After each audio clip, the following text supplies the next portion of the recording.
Hello and welcome back to Hydroponics Daily, your go-to podcast for everything soilless cultivation. I'm your host, Dr. Russell Sharp, and today we're talking about the cultivation of a potentially highly profitable crop, and that is basil. But a number of pitfalls await any hydroponic grower fresh to the cultivation of basil, so we'll go through them. They are not what you might expect.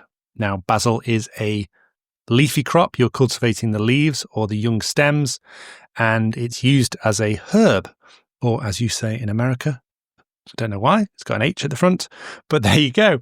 It's a high profitable crop, and it's got a potentially large market because it's used in lots of different dishes, not just Italian food as we try to think of it. But so there's loads of uses of basil, and the first pitfall many hydroponic growers come across is they think basil is basil, and it's very much not. There are different types of basil, and more importantly, there are different end uses of that basil.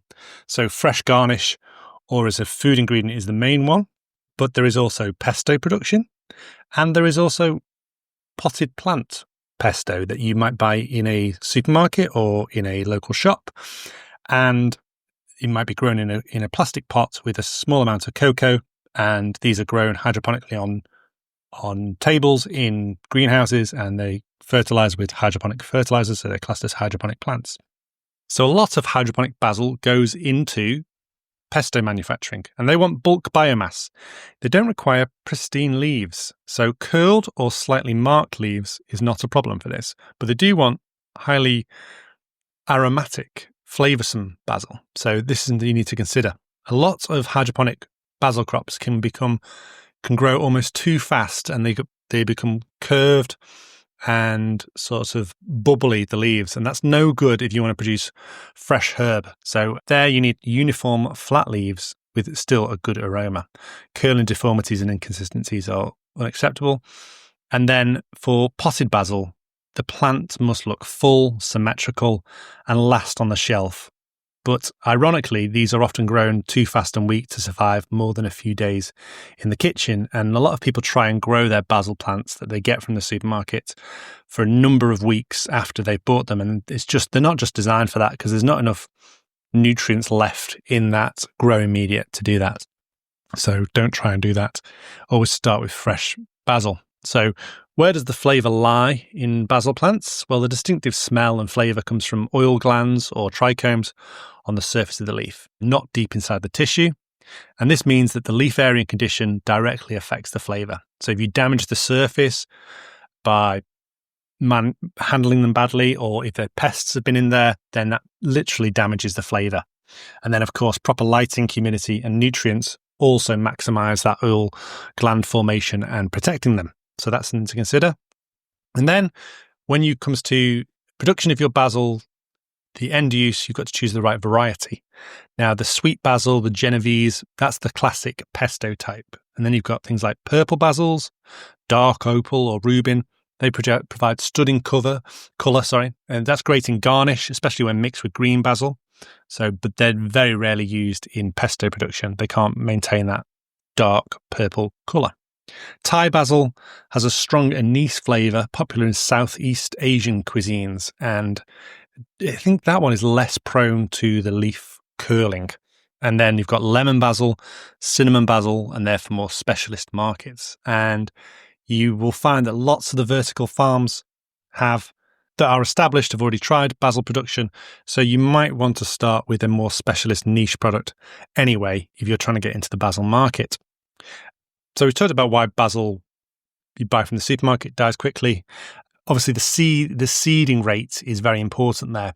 If you're growing basil for production of leaves, you want to spread them out much less dense than you do if you're producing pot plants for the supermarkets. There, they planted into nutrient-poor growing media in very high densities.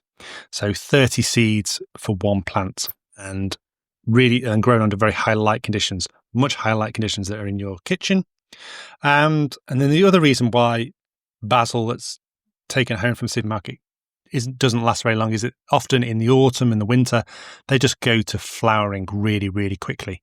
And so basil is a short day plant. That means when you give them long night times, they are induced to flower And then when they've flowered, obviously that's yield that should have gone to leaves, but also more importantly, it makes the leaves taste insipid and not as nice as non-flowering basil. So that's another reason why supermarket basil doesn't last very long. Basil likes, if you're growing it hydroponically, it likes the standard pH of 5.5 to 6.5. It requires moderate nitrogen, an emphasis on calcium and magnesium, just because you want healthier leaves, balanced micronutrients to prevent tip burns and leaf yellowing, and then an EC range of 1.2 to 2.0 millisiemens per centimetre. So fairly standard there. Avoid overfeeding.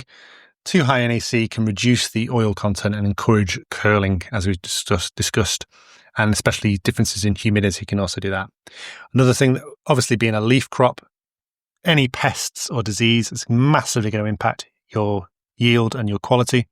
Aphids are probably the biggest issue.